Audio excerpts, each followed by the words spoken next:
માં આવી રિપોર્ટ્સ હતી કે ડુંગળીના એક્સપોર્ટ્સને મંજૂરી મળી શકશે અને આવા લીધે આપણે જોયું કે પ્રાઇસીસમાં 2 દિવસમાં લસલગાંવ મંડીમાં 40%નો વધારો થયો. અહીંયા ભાવો 1280 પર ક્વિન્ટલ હતા અને 1800 પર ક્વિન્ટલ પણ જતા રહ્યા.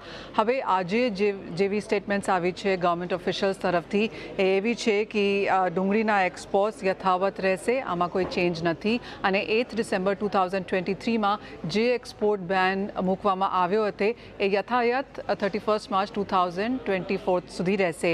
આપણે જોયું છે કે જે નવી ક્રોપ છે જે એપ્રિલમાં આવવાની શરૂઆત કરશે, આમાં પણ 30%નો ઘટાડો માર્કેટ્સ એક્સપેક્ટ કરી રહ્યા છે.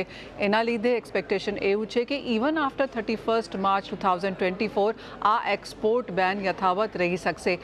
જે પણ નેબરિંગ કન્ટ્રીઝ, ફ્રેન્ડલી કન્ટ્રીઝ છે તો ગવર્મેન્ટ ટુ ગવર્મેન્ટ એમને એક્સપોર્ટ ડુંગળીનો થઈ શકશે, પણ જે ઓપન માર્કેટ છે for open traders and exporters આ બેન યથાવત રહેશે. જી મનીષ.